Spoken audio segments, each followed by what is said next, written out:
Hello and welcome to the MBOM podcast, where you'll learn to master the business of yoga. MBOM is a proud part of the Wander Barn Podcast Network, and I'm your host, Amanda Kingsmith. I'm a 500-hour registered yoga teacher, a yoga business coach, and a total business geek. Here at MBOM, you'll learn everything you need to know to create a sustainable yoga business by learning from myself and guests from around the world about how they built their yoga businesses, and about how you too can become a successful yoga teacher, studio owner, and much more. All right, let's dive in. Hello, everyone, and welcome back for another episode of Mastering the Business of Yoga. I am super grateful and excited that you're joining me for this episode of the podcast. As always, I recognize that there are lots of podcasts out there, lots of people creating great content, and I'm really grateful that you're here with me today for this episode. And today on the podcast, I'm really excited to be joined by Kim Weeks. Kim has an unshakable belief in the modern necessity of high-quality mindfulness professions and industries. As a yoga teacher of more than 20 years, she's an E-RYT 500 and has taught more than 10,000 people and trained hundreds of teachers. She's devoted the last several years to centering the growing body of work on the scientific research on yoga for teachers, students, and the public. She's also the host of the new podcast, Practicing Well, which aims to help you be your best self. And Kim and I actually first connected because she invited me to be a guest on her podcast, and we had an amazing conversation and wanted to flip the script and just continue that conversation on MBOM. So definitely go check out Practicing Well and listen to the episode that I did with her. It's actually the first interview that I've done since before I went on maternity leave. So pretty much a year went by in which I did almost no public speaking or anything like that. So if you want to hear me talk about all things yoga, yoga business, online teaching, that type of thing, go check out the Practicing Well podcast. And Kim has amazing guests on there. She has talked to some really, really amazing people. So definitely would recommend checking that out. And in this episode of the show, Kim shares how she came to yoga from a busy corporate job, what it was like owning a yoga studio for 12 years, what it was like shifting to running an online yoga business and a podcast, and much more. And one of the things that I really love about Kim is that she's just really knowledgeable. And I think from hearing a little bit about her, she's got a really diverse background. She's studied a lot. She's taught a lot. She just knows a lot about yoga, the practice of yoga, the yoga industry. And so she's got a really, really interesting, diverse wealth of knowledge to share. And so we're really lucky to have her here on the show today. And she's sharing so much goodness with us. So there's lots of great takeaways from this episode. Before we get into the episode, just want to give a little shout out to Offering Tree, the sponsor for this episode. Offering Tree is my favorite #1 software for yoga teachers. I would definitely recommend them if you're looking for a website, a place to house your classes in person or online or both, courses, memberships, video on demand libraries, one-on-one classes, privates, and so much more. They also have great features for studios. So I'm going to tell you more about Offering Tree a little bit later, but if you're interested in checking them out, head on over to offeringtree.com/MBOM. All right, let's get into the episode. Without further ado, here is Kim. Welcome to the podcast today, Kim. I'm really excited to have you here with me today. Thank you so much. I'm happy to be here. Nice to see you. Yeah, it's really nice to see you too. And it's really fun because you had me on your show at the end of 2022. So we're kind of flipping the script now. And I'm super stoked to hear about your career and all that you've done. I'm curious, where are you joining us from today? Denver, Colorado. Amazing. Yeah. And if only 7 degrees Celsius, but we got a 7-degree Fahrenheit sort of situation.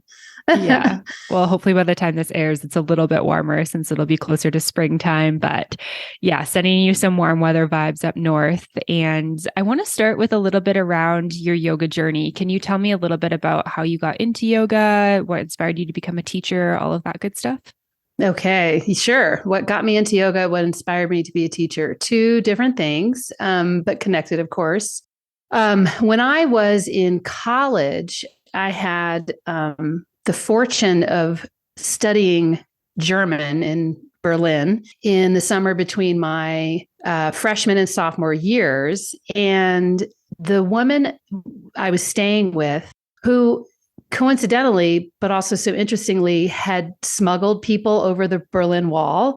during the East Berlin, West Berlin divide, also did yoga. And, I didn't know any German when I got there, and she knew very little English. And she wanted to just show me the things that she did in Berlin that made her happy. So we went swimming, we went for walks. Berlin's an amazing city. It's so beautiful. But she took me to this yoga class, and I had never heard of yoga. I'm sure it was the first time that I had been introduced to even the name yoga. And it was integral yoga, which ultimately years later I wound up becoming trained in, but I had no idea. And, the poses were instructed in Sanskrit, and I didn't understand that language either, but I did the poses, and I just remember the class and just remember feeling so great afterward. Fast forward to 5 years later, I was working on Wall Street. I had left my, college to go to New York City. I grew up in the Southern United States. And so going to an East Coast school and then going to work on Wall Street was just so out of bounds for anything my family understood or did. It was a real step, especially as a young woman. I did not have not many kind of mentors in my family of origin around being a career woman and being a career woman on Wall Street at that. And so the life was so stressful. There were such long hours, all of these things unexpected to me. It just seemed really exciting at first, but then just became kind of a chronic drain. And within the same day, a guy that I worked with and my sister, who at the time was living in California, said, "You seem really stressed. You should try yoga." And so that was the 90s before I could have Googled, where to go. And so I pulled out, I'm not kidding, like the yellow pages in my apartment that night and looked up yoga in the yellow pages. And if you can also believe this, it was like a 3-inch vertical listing. There were so few yoga studios in New York City at that time. And I saw an entry called integral yoga. And I thought, well, if yoga is reducing my stress and it's integral, meaning it integrates, those two words seem to go together. So I'm just going to try that. It was like a straight kind of branding, like relationship that I started. And I lived on the Upper East Side. I went to an Upper East Side studio. And at the end of the class, the guy I was doing the class with, this reminds me of my conversation recently with Judith Lassiter, who said, at that time when I was teaching yoga, this is her speaking, it was like subculture people, young, like artists and like older housewives. That's what she said was like the composition of yoga. And sure enough, it was me and like a bunch of older Upper East Side ladies. And so the teacher at the end just walked up to me and said, "Good luck," because I think he just knew I was either going to land in this forever or maybe he'd never see me again. And as with so many of us in the kind of drop in yoga culture, of course, I didn't ever see him again. But I wound up taking yoga downtown on 7th and 13th, which is where I ultimately lived, and frankly, just started cutting work.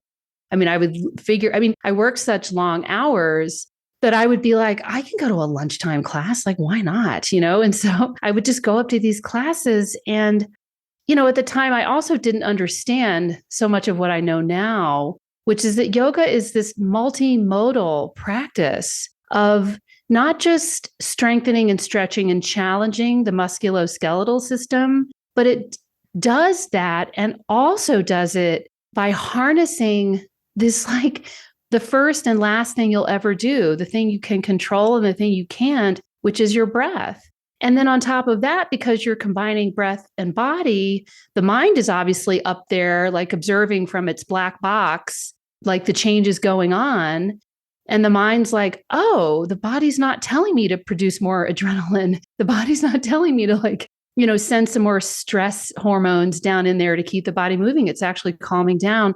And in the end, I don't really remember my Shavasana experience in Berlin, but I remember it so strongly in either the first class, that one on the Upper East Side, but I really have a strong memory of maybe the second or third one downtown.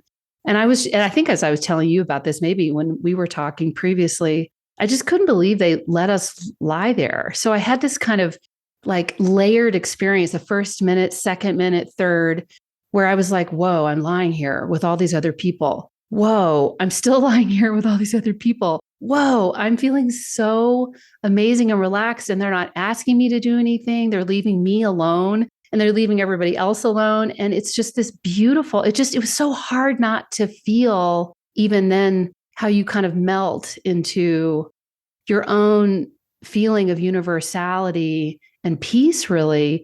And then it's hard not to think that other people might be feeling that way. I mean, I feel like I kind of maybe project that onto people. I think one of my issues is I just project like the best on people. So sometimes I get really disappointed when people kind of show themselves, but I'm sure that's just a shadow issue that I'm working on. But I just assumed everybody was also feeling that same amount of like love and connection and peace.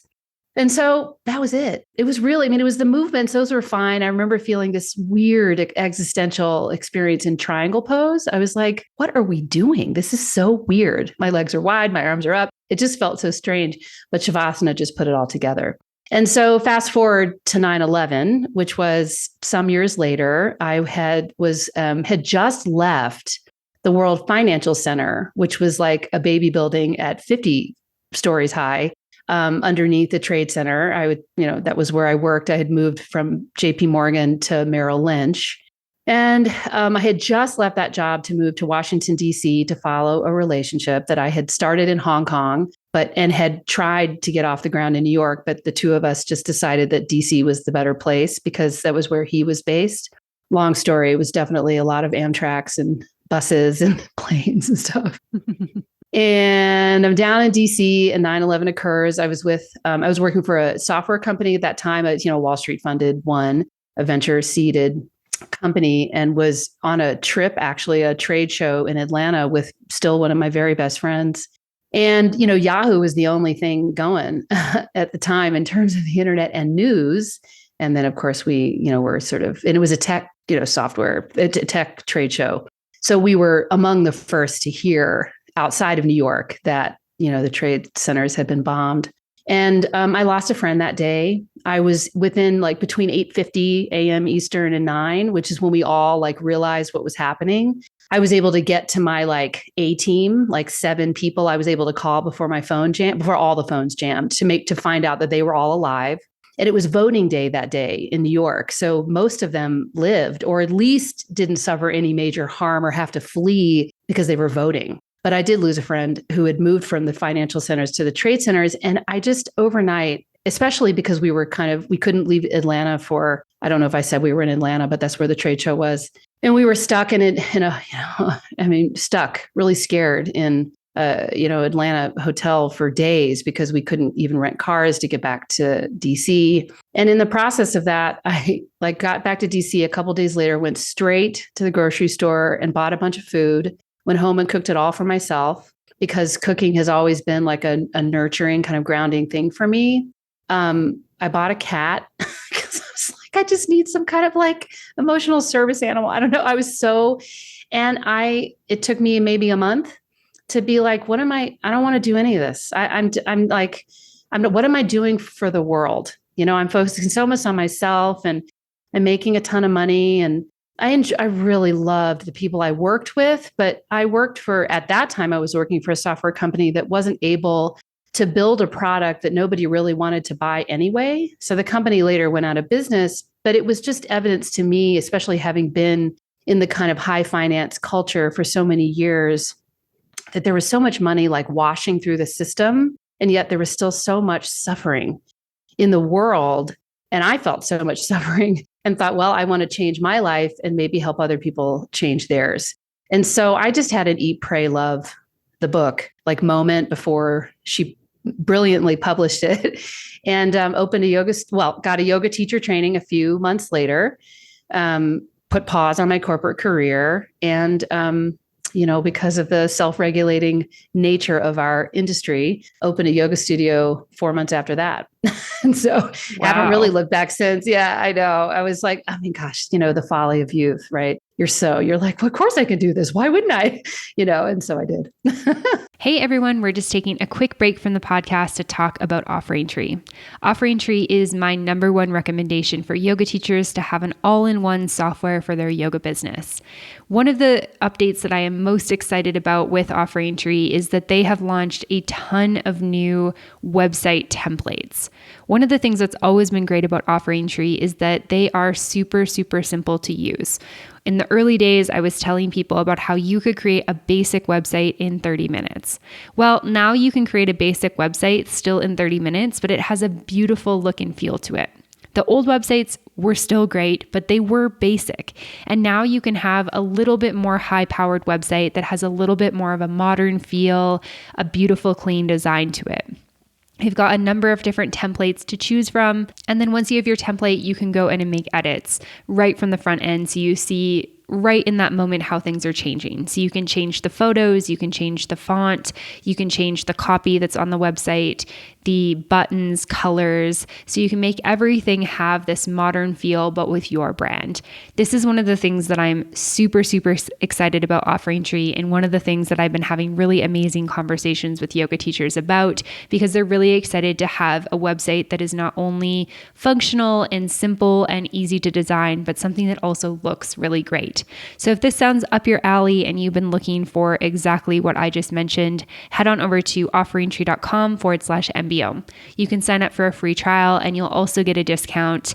E-RYT has graciously given listeners of the podcast a wonderful discount. So you can get access to that at offerintree.com/MBO. All right, now back to the episode. Yeah. Thank you so much for sharing all of that. That's just a really, really beautiful, heartwarming, sad, all the emotions in their story. And all the things, right? Yeah. It's always interesting when something like really devastating happens to the world or to ourselves, or we're kind of hit with like a loss or something like that, just kind of how we react, right? And I think that there's no way that we can predict how it's going to make us feel.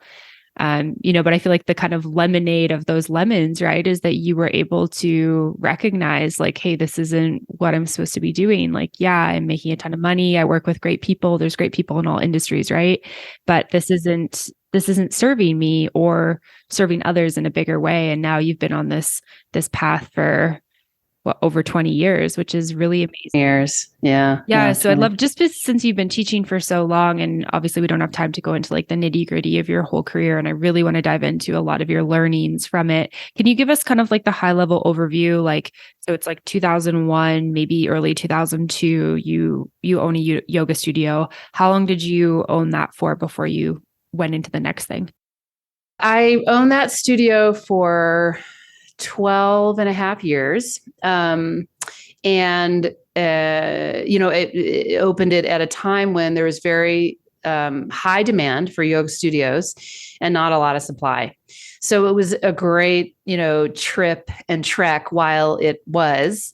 And like many of the people you've talked to, as we discussed when you were on my podcast, I started witnessing experiencing and certainly fighting, with the competition of so many yoga studios opening so quickly. They were just mushrooming all over the place. I do distinctly remember a yoga studio opening 2 blocks down from where we were. I had multiple locations at that time, and I thought, dang, this is hard. I mean, we were different studios. We offered different things, but I just remember thinking, and then the '08 crisis occurred, which was, 6-7 years after I opened. And that was kind of the death knell for our studio. And I'll say it's not because it was multifactorial, but I chose to jump into the Groupon fray and further devalue the services that my teachers offered. And even internally, we had a kind of a way of describing the students as wholesale or retail. People who would pay us like direct were retail, and the wholesale people were the people who were, coming in and in our own lobby being like, oh, you shouldn't pay more than $4 for a yoga class. They're not worth it. And it was just like really, in the end, demoralizing for all of us, which is not why the studio closed necessarily. We had, again, so much competition, and most important, or as important again, I had just had 2 children. I just had 2 babies. My husband traveled internationally for his job. So he would be gone for like weeks at a time while I was raising the babies and getting my my yoga studio into its like teenager life, or something. And I did in the end want to make a choice. It was just, I think as we discussed also, it is impossible to teach yoga if you don't have your own practice. You cannot practice when you're teaching. You practice when you practice. You practice alone or with a community of other people, like I've described beginning my yoga path. And I do have some things to say about this if we can get to it. I think that practice can take so many different forms. And I tell so many of my new mothers, students, like a nap may be your practice today. Like that would happen to me constantly. I would get there and think, oh, I've just got to keep practicing because I want to tell my students what I'm learning. But when you're lying on the floor and trying to wait for the next pose to surface, which is the way I practice, and you fall asleep, what happens then? You wake up and what can you tell your students who aren't new mothers? And so who might be wanting more, who might, as your clients, as your customers, as people who could go to another studio because they're not feeling challenged or they don't want to learn about napping, as a new mom, and so I started really, the conflict within me started really growing. And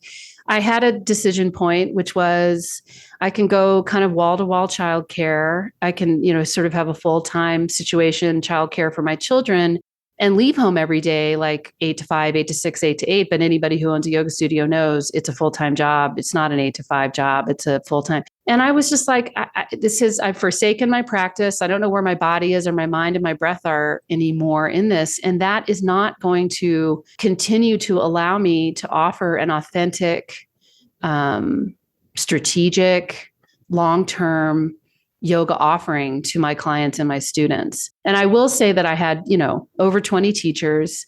We were all multidisciplinary. In fact, with teacher trainings and stuff, I would hire yoga trainers if we disagreed. My point was to have teacher trainings that always came from a multidisciplinary place, always to empower my YTTs, yoga teacher trainees, to decide for themselves what kind of practice or path they wanted to take. So it was terrible to let go of that because I still feel so strongly about that. That really is at the center of my thinking on how yoga can change the world. I think it's a co-created process, but I just couldn't do or didn't want to do the business side of it, in the local business, the bricks and mortar business anymore. And, it came a lot from my son who came, I think maybe 2-3 years before I closed. It's such a strange thing, your relationship with your children, but we just have he and I have this just energetic thing where both my kids make me a better person, but he makes me an explicitly better person in the world all the time. And his birth and, how he came, all of it really showed me that I wanted to pause my career for the second time. I thought I was pausing my corporate career and I left it behind. And I thought at that time I was pausing my bricks and mortar yoga career, which I think did end. I don't think I'm ever going to open another bricks and mortar studio unless we can figure out how the remuneration aspect works a little bit better for all constituents involved. But that was that. Yeah. And I think that answered your question, like basically the yoga studio. I could talk about the other learnings from there, but I should say that in the meantime, I had gotten 2 RYT 500s. So I had my RYT 200 and then I got 2 RYT 500s. And of course, did multiple teacher trainings for other people from those trainings. But then when I closed the yoga studio, it was Boundless Yoga. I should say, if anybody's listening, Boundless Yoga was the name of the studio. And it was, I've never grieved as much in my life, ever losing that community, the community of teachers. I thought it was all about like, I'm this businesswoman. I did Wall Street, and then I'm a local business lady. Boundless was voted best yoga studio multiple times. I was voted best yoga teacher. I was on TV all the time as like the local yoga studio, local yoga expert. I would bring on, various teachers and students to do poses while I explain them. So I had a lot of like exposure, but none of that was like the grief of losing the community.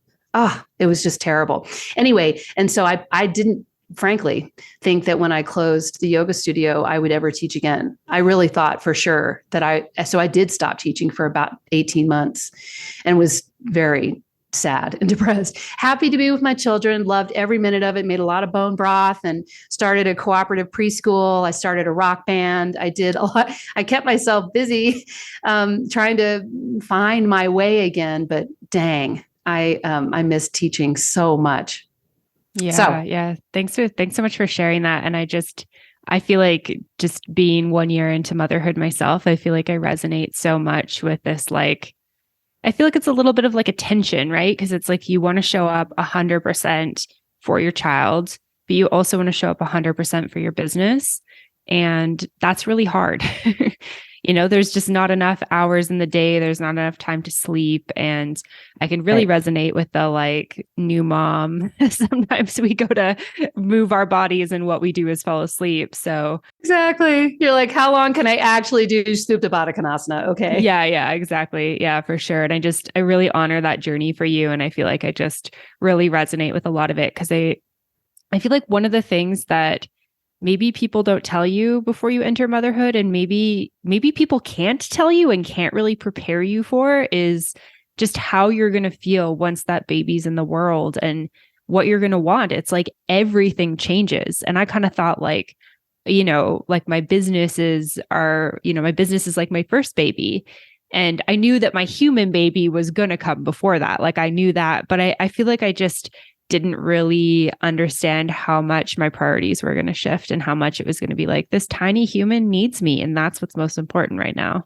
I know. And it's just primordial too, isn't it? Because I mean, I hate to say it, but they would die without you. I mean, you must be there. And that was the deep, kind of matriarchal, frankly, kind of like edge of the water I had to go to, because the way that I had defined success and showing up, as you say, 100% in the world were based on rules that I didn't write anyway. I didn't write those rules, and I wouldn't have agreed to them if I'd been at the table writing the rules of success in the world and profitability and all those things in the world. I would make them so different. And it's interesting culturally because I know that, parental leave, even at that time, it just wasn't a thing as much, like 3 months max, 6 weeks for many. In the United States, we are obviously really far behind the developed world for the most part in terms of parental leave. But when you own a small business, who's giving you leave? No one's giving you leave. When you don't work, you don't make money. You just don't. Yeah, I mean, I'm Canadian and we have like a 12 to 18-month maternity leave depending on your job, but I work for myself. So I was paid nothing from the government. So for me, it was like I knew I wanted to take some time off. And so I was strategic with my money to put aside money for my own maternity leave. And I'm very, very lucky. My husband has a great full-time job and can support us and stuff. But yeah, I mean, I hear you, like 3 weeks is just like, there was not a chance that I could have given any energy to anything other than myself and my baby at 3 weeks. Like I was still very much healing, very tired, very much trying to figure it out. I just, yeah. Anyways, that's a topic for maybe another podcast, another time. And I'd love to hear. So you said you owned that studio for 7, 8, 12 9, and a half years. Yeah. 12 Yeah. and a Yeah. half I mean, years. Okay, we pushed through the 08, 09 crisis, but it was a real struggle from that on the other side of that. And that was, and then, oh yeah. And I got married in 2008, had my first child in 2009 and my second one in 2011. So from 2008 to 2012, I was like, whoa, this is a lot to balance. Yeah, for sure. For sure. I can imagine. And then, so I guess over the last like couple of years, can you give us kind of the high level overview of what you've been up to? Yeah. So a few years after I closed Boundless Yoga, I decided to start teaching again. It was a sub gig for somebody that had worked for me, who was herself going on to maternity leave. And my husband, I was like, I don't ever want to teach. I can't, I don't want to do it. My husband's like, dude, it's like, and the studio happened to be 2 blocks from our house. He's like, it's 2 blocks. Like, it's not that, just walk down there, teach the first class, see how you do. So I went down and like tons of my old students showed up. It was a packed class. And I just came home in tears. I was like, I don't know what I was thinking denying myself this joy. And I needed to heal. I needed to grieve. I still am, grieving never really goes away. But anyway, so I didn't look back starting then. I started subbing and then took on a full-time class, and then started teaching Yoga Works, actually moved to town, to DC. And I should say, well, this was Washington, DC. I'm sorry that I didn't make this clear. People may be thinking that all of this was taking place in Denver. We've recently moved to Denver in the last 2 years.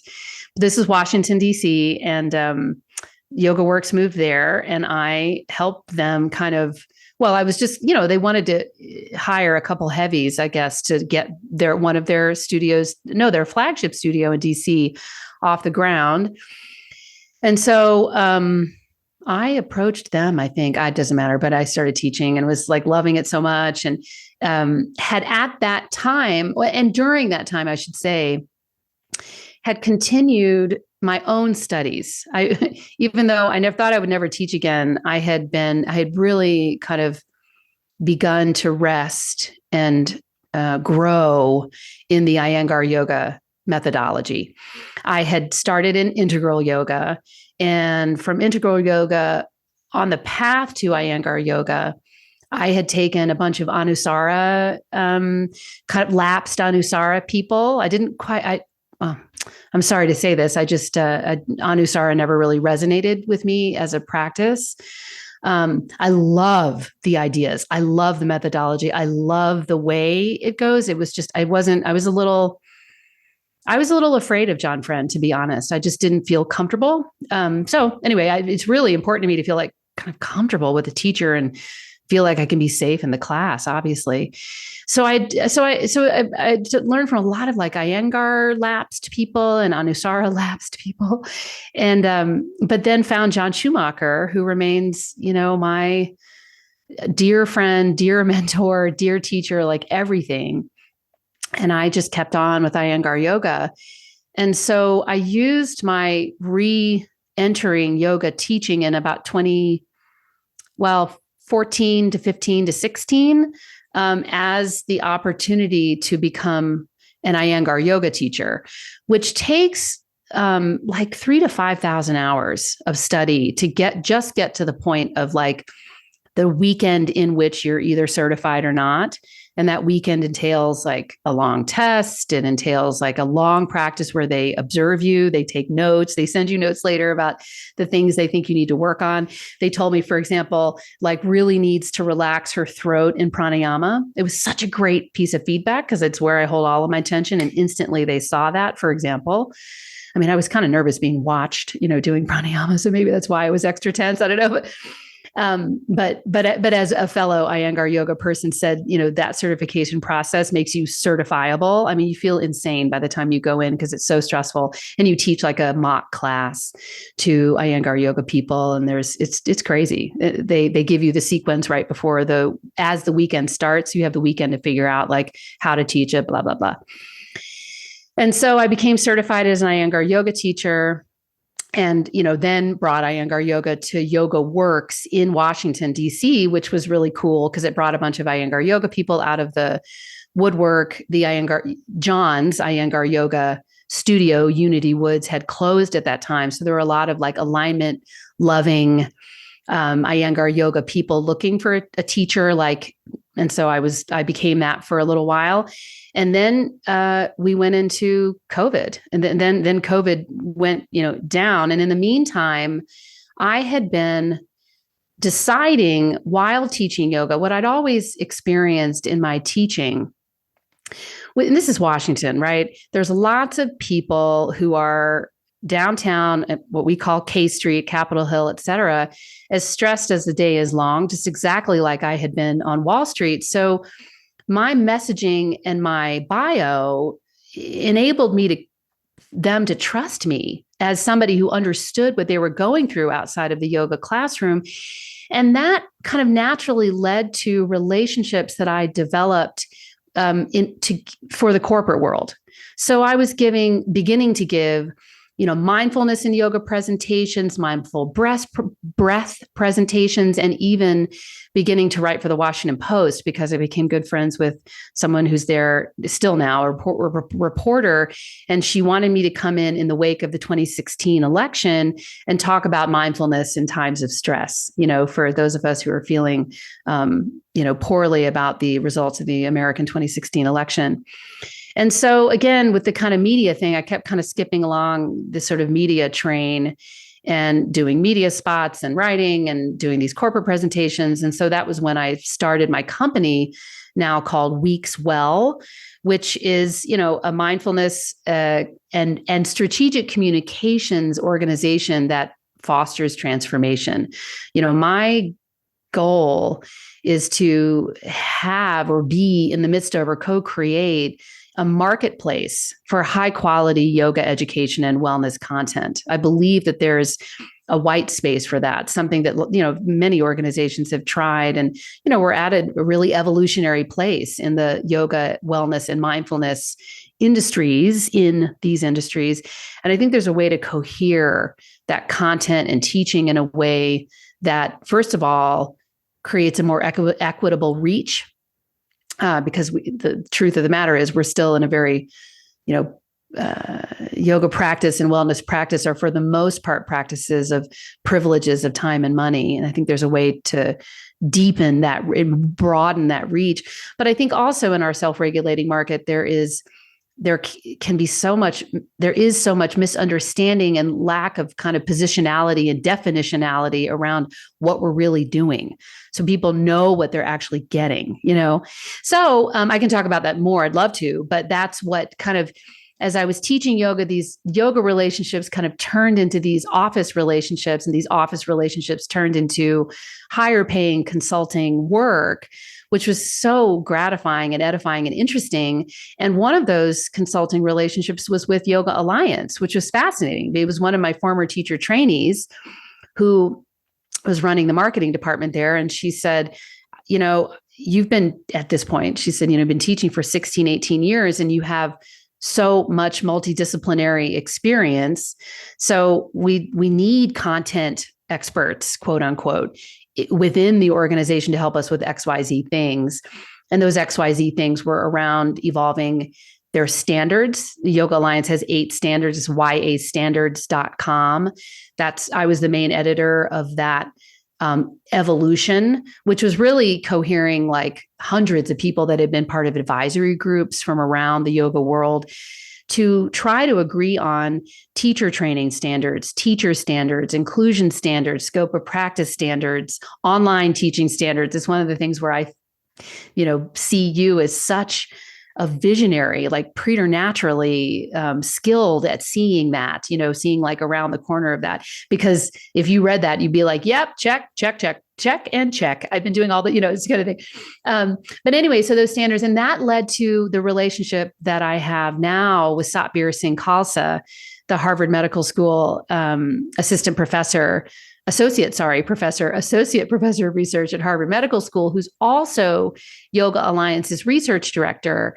And at that time, by now we're at 2019, they wanted to bring the scientific research on yoga, which is a hugely fast growing space in yoga, to life, where yoga teachers like you and me could just boil down the meaning of a randomized control trial, the meaning of like a study design, like what exactly are we studying, or what kind of pranayama, what kind of posture, what kind of, yoga nidra or whatever, and what outcome are we seeking to study, and what efficacy, meaning what real benefits that have been proven, studied, and therefore proven, do some of these practices have.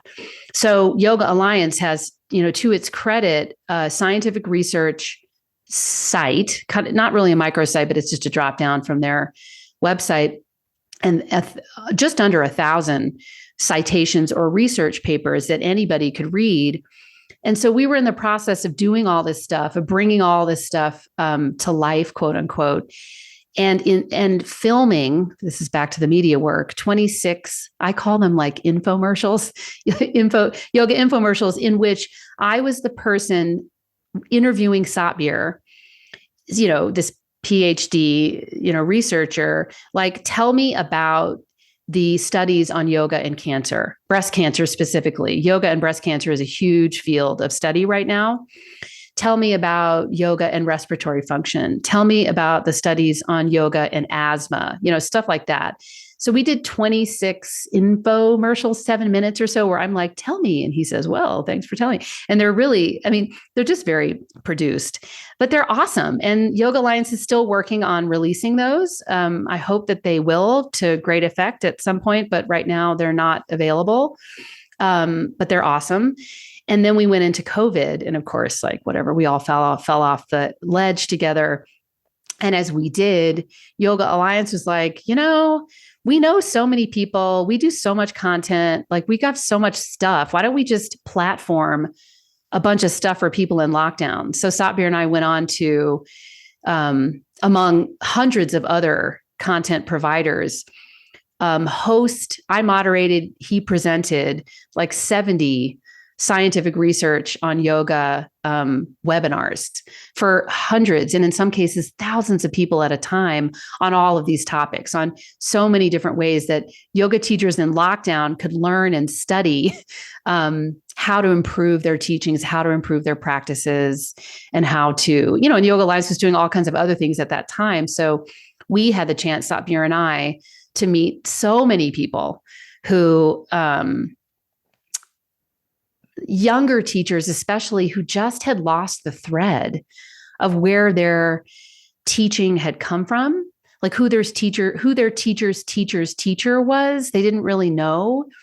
And it got me thinking, like, it seems like yoga lineage is important. It matters. And I think it's time to kind of educate people, or just offer content in like this 101 way. Like, what is Shivananda yoga?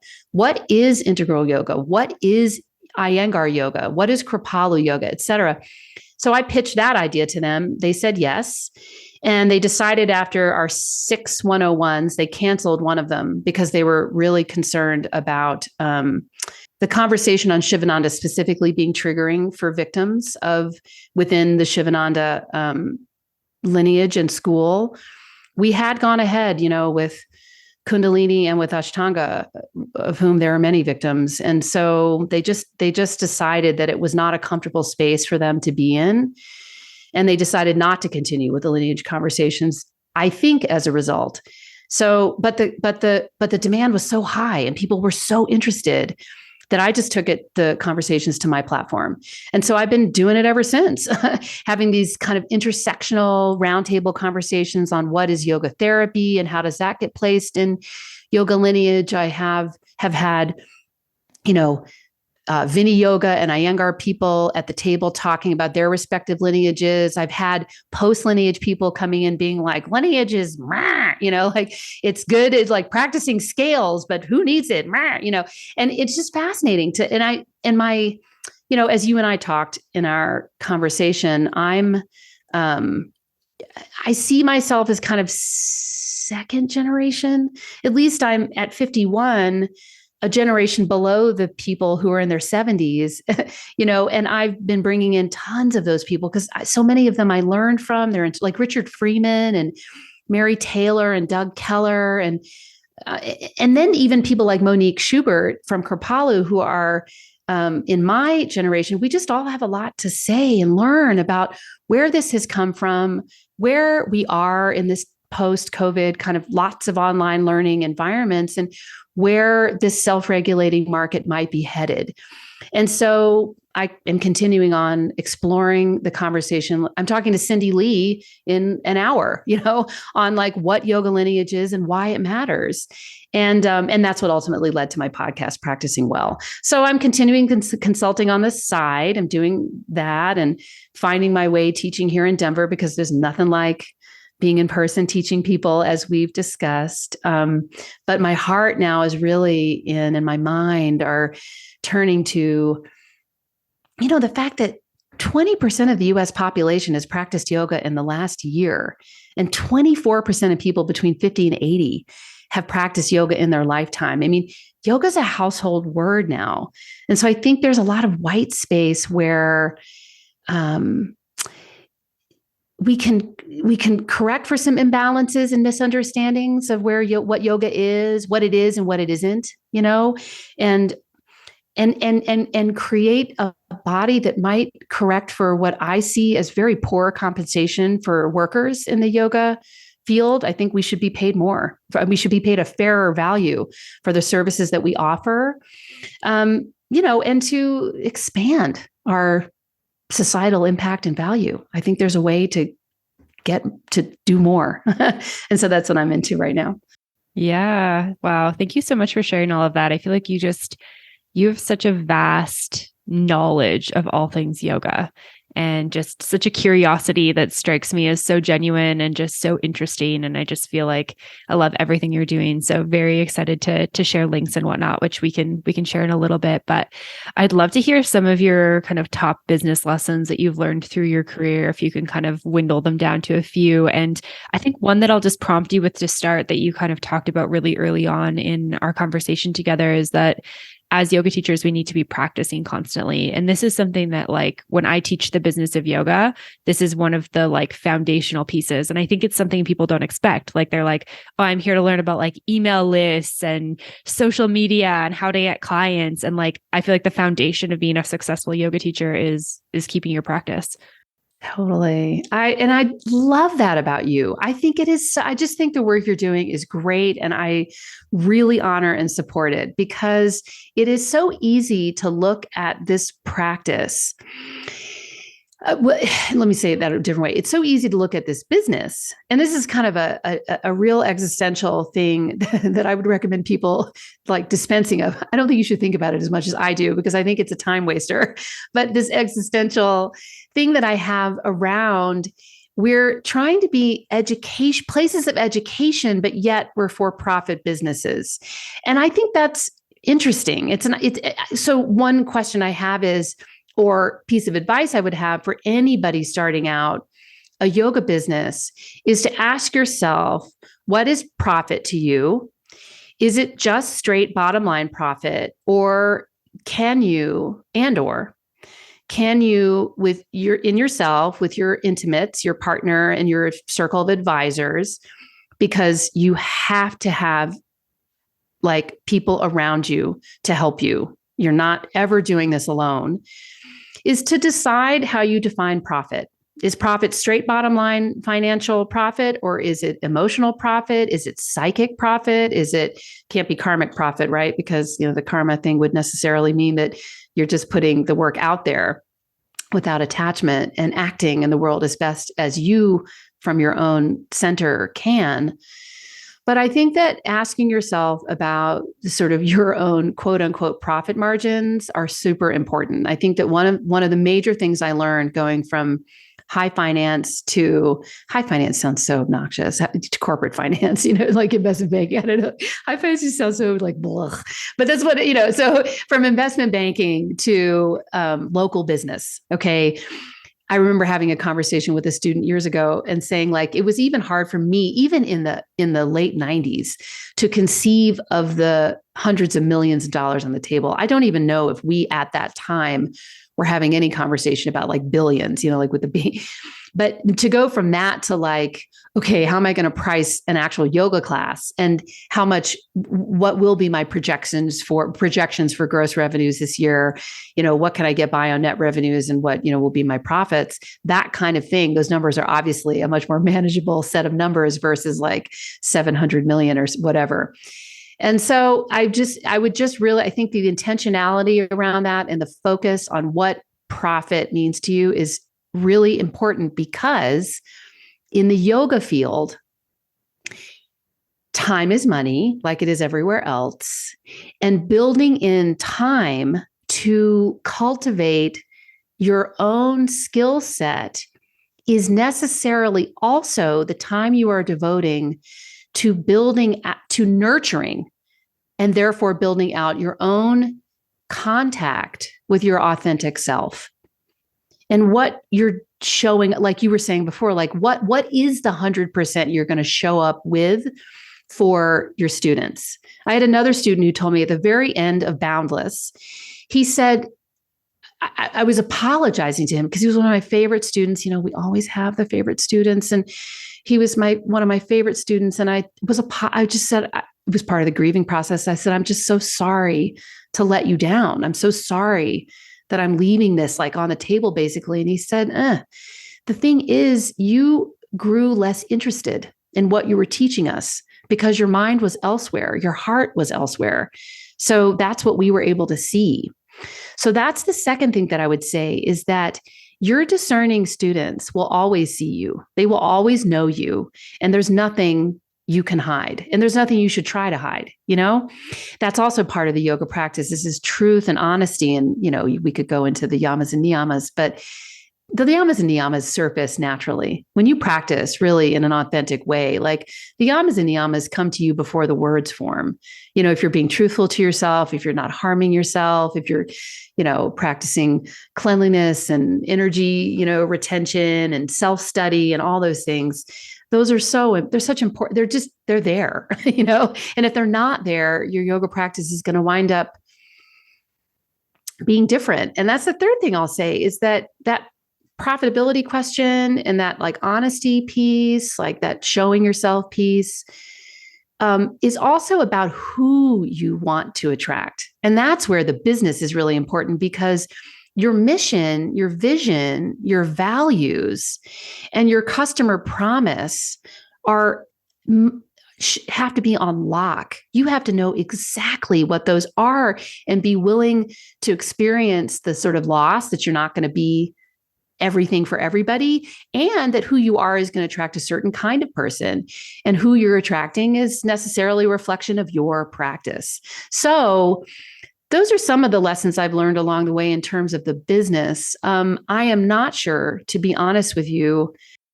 In fact, I have to just say it straight. I would not recommend anybody open a yoga studio now. I think unless you have, you know, you're really able to fall back on, well, unless you're going to use the yoga studio in a different way. So I've known some yoga studio owners that have used their yoga studio as cost centers for their other things going on in life, other businesses, their family kind of balance sheet, that kind of thing. Like if you're not interested in making a profit, you again, this is back to the .org thing. You could just sort of clear it at zero, and maybe that would work. But I remember a yoga studio owner in Richmond, Virginia. I had just started Boundless and I was so excited and I was loving it. I was all in, and I was traveling down there with my teacher trainees, you know, dispatching somebody back in DC to run the thing while I was gone. And I was like, it's so great. This business is awesome. And she looked at me and she was like pulling up like some props. And I remember seeing her arm like pull up and her shoulder tense. She's like, this is a tough business. And she was just really like, you could see the kind of like, I don't know, the fatigue in her. So just if you're ready for the fatigue and ready for the working with, the hustle. I mean, hey, like one of my best friends, the one that I was stuck in Atlanta with at 9/11 said, like, we like to say, you got to keep the costs low and the hustle high. And that's like in all cases everywhere.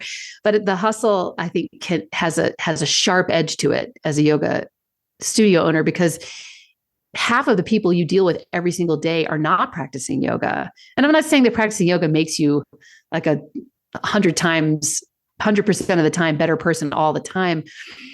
But it's a trip to talk to like bankers, for example, or your landlord, or, you know, Verizon. You kind of forget when you like exit your like bubble where people meditate and practice yoga and they're conscious and present and aware. And you kind of enter just, I don't know, quote unquote, like normal life. The rest of the world. Exactly. What is happening out here? What are these people doing? I know. And it's tough. You can certainly practice your yoga, but the thing is, like, it makes you wonder how shrewd.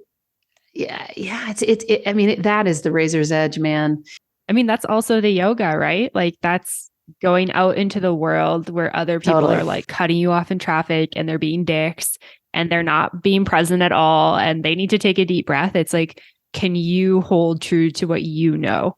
Right? Can you be the person to take a deep breath? Can you be the person to, shrug it off when somebody's being a butthead in traffic or in the supermarket or something like that? Right? Because like that to me is like, if I practice my yoga in my house where my environment's controlled and then I go out and I'm, an equal dickhead to the other dickheads out there, like, what am I doing for the world? Like, why am I practicing? Totally. Exactly. I mean, in that case, your yoga practice actually may be a little bit of a waste of time. You might need to spend your time elsewhere. I don't know that maybe I shouldn't speak that strongly about it, but like, the yoga practice for everybody should be a marginally net positive endeavor. That's what we're going for, right? We're going for expansion and positivity, aren't we? Yeah, absolutely. Yeah, I love all of that. Any other business lessons? We've probably got time for like one more if you want to share. Well, I think that, I guess every interaction you have with anybody at any time is an investment or a moment or an opportunity, any of those three, of creating the reputation that you want for yourself in total. And, I learned that later in my yoga studio life, yoga business life, where yoga helps you be so open. It helped me be so open. And back to that trusting thing and seeing the best in people. I think I'm really, really trusting.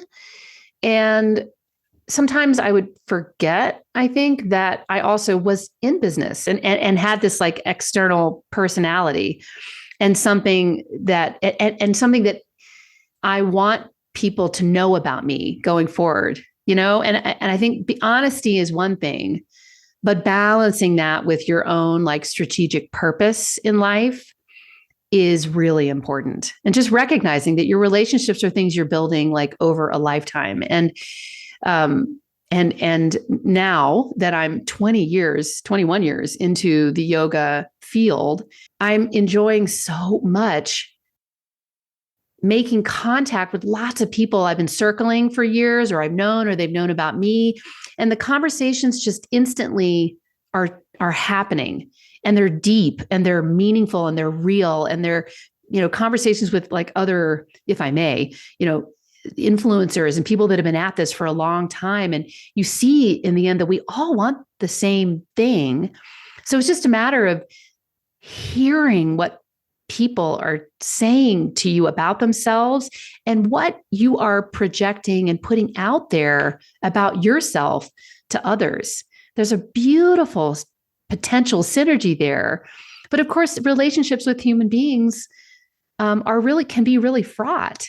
And so managing that potential fraughtness and sometimes conflicts and work relationships and stuff are really important to kind of, I think, keep an eye on in the yoga field, where it's very easy and quick for people to be like, oh, that's un-yogic, or that's what, to use this kind of moralism, to say that somebody's bad or somebody's good. I mean, we all want the same things here. And so if you're going to be a leader in the space, if you're going to be an influencer in the space, it's important, I think, to just keep remembering that that's what you're trying to be, that that's the influence you're trying to wield. And the way you do that is not by criticizing, is not by being a super like negatron, but rather to just keep thinking about like, what are my objectives now? Amazing. And like, what's that. the long Thank game? you so much for sharing that. Also. And I'm curious if you can share with myself and listeners where we can go to find all of your stuff, including your podcast. Would love to hear a little more about that.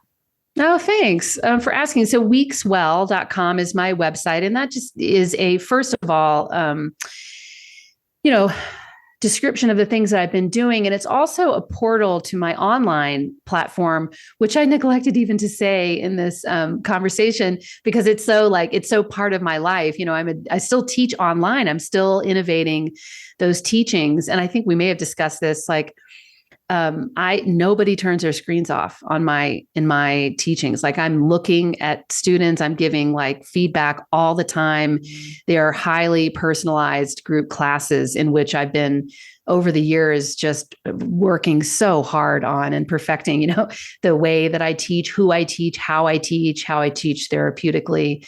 I kind of think about it as it's on my website.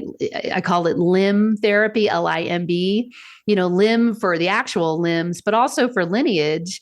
The interoception that we're after, this like internal knowledge and understanding, the mind and the breath. So limb therapy is what I'm like really doing online. And I would love to any of your listeners to come in and try our platform.